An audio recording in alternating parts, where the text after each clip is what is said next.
Hello, welcome to the first episode of Theater Weirdos, where we go to movie theaters and we watch movies and then we talk about the movies. This is R.A. Bartlett right here. A lot of people nowadays, they just stream the movies. We like going to the actual theater because it's fun. I went ahead and I put a Dr. Pepper in the freezer at the Dollar Tree while you were at Chili's. Keep it nice and cold. Is it a coincidence that this is the exact size to fit in the fanny pack? I don't know. Is this gonna end up in the movie theater? Beats me. You can't prove nothing. It's called a fanny pack, and I got this style from my buddy Perry Caravello.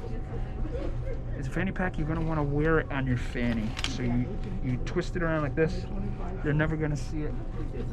Hi, Dougie. So what movie are we seeing today, little R.A.? We're seeing Nobody. We're not the movie My Name Is Nobody from the 1970s, the Western, right? Right. No, this is contemporary. It was made in the last year. Stars Bob Odenkirk, and it's basically Bob Odenkirk but John Wick, or John Wick but Bob Odenkirk. Well, that sounds pretty good. It's kind of crazy that he reached that level of like fame now through Better Call Saul, that someone can be like, oh, what if we put Bob Odenkirk in an action movie? That's the pitch. Yeah, he's gonna be in the next Expendables at this rate. I'm a big fan of Bob Odenkirk from Mr. Show with Bob and David, so I like all his work. Remember when he was in Little Women and you just sort of like, what the hell? Oh yeah, I do remember that. Here we go, here we go, here we go. We're at the movie theater. There's some people. Let's ask if they have COVID or not. No, I don't think that's polite. Made in England, they came up with that, the fanny. Yeah. I get that feeling too, but I can't prove it. I can't prove nothing.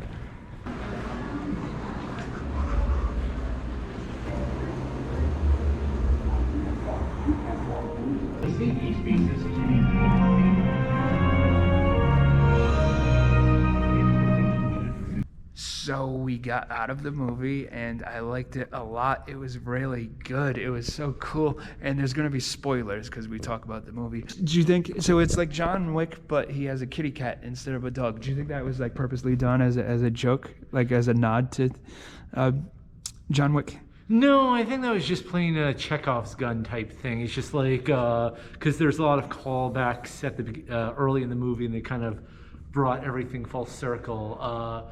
Yeah, I don't know if it's like supposed to be John Wick but a cat person. I think just it's just how he relates to his daughter more. So that's the reason that was there. I will say, like, it started off as like being definitely like a good reality ensues type thing. Like when he comes out of retirement, he's obviously very rusty, so his ass gets kicked a little bit. So that was pretty interesting to watch. But I do think it kind of abandoned the sort of reality ensues aspect towards the end. It just kind of got over the top action movie. And I imagine there's going to be a lot of theories that the end is a dream sequence. But we're big fans of Mr. Show. And for a long time, David Cross was like the more famous one. Right. Like Bob Odenkirk was definitely the Garfunkel of the situation, or the Peter Scolari or something. And yeah, no, ever since Better Call Saul, ever since Breaking Bad, that broke out. And then they made an action movie, which was pretty much what if John Wick, but it's Bob Odenkirk. Like he had just that kind of pull to it. Yeah, do you remember when Bob Odenkirk had like really thinning hair? Yeah. He got hair plugs in the early 2000s. I think he even talked about it on David Letterman or something. But I'm glad he did. Yeah, no, good for him. Get it if you can. Yeah, it's kind of depressing to see him otherwise. But me and R.A., we need hair plugs, so make sure to subscribe to the videos so that like they become popular, and then we can afford them and we won't be so gross to look at. Yeah, we want to be the whole package. We kind of turned into Home Alone at the end. Yeah, so, and Christopher Lloyd, he was... Yeah, exactly. Like, it's like, now the old guy is actually like a superhuman kind of... But, like, I like that. I thought that was great. I mean, like, it's fun to watch its own context, but I think it kind of clashed with what they were trying to do earlier. Maybe slightly. So I didn't know that Rizzo was going to be in it. So I was trying to place his voice the whole time, and I was like, "Is that Forrest Whitaker or something?" Right. Did you know who it was going to be? I didn't know he was in the movie. I recognized him pretty instantly. It kind of reminds me of a role he had in a movie called Mr. Nice Guy, or Mr. Right. Mr. Right. I don't think I saw that one. Yeah, like it had like a 400 theater run or something. Saw that at the Kips Bay Theater. Oh, Kips Bay shot it. There was a decent amount of people in the theater. Not too many where it felt like we were gonna all get sick, but Yeah. I think a few people snuck in, like that old guy who was sitting in our row. Oh, he's a veteran theater hopper. Mm-hmm. No thoughts on the film? No, check it out. It's very interesting. It's maybe you'll prefer to see it on demand, but it's nice to see Bob Odenkirk have his moment. It's a good validation of a long and interesting career. Excuse me, were you in the movies, sir? Yeah, What did you think? excellent movie. Yeah, I thought it was good too. Back to the Future, Christopher, he's still alive and well. Yeah, He did a good job. he looks old as hell, but he's still kicking. Yeah, but he did a really good job. A lot of veterans. He's a funny guy. You want to laugh just by looking at him. Yeah, he was great.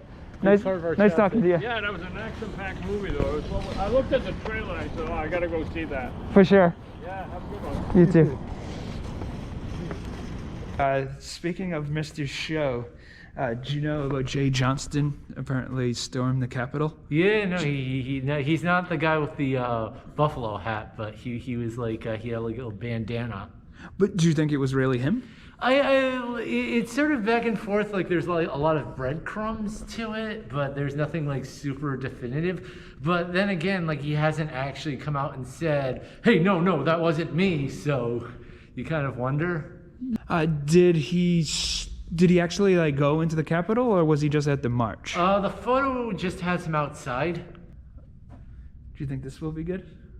I mean, depends on what you mean by good, but I do. I'll be honest. I want to. I'm probably be disappointed because I want a scene where King Kong just makes a giant gorilla poop to throw at Godzilla, and then Godzilla lights it on fire, and the entire populace is just sort of being rained on by fiery turd ash. But I don't think they're gonna go that route, which is sad.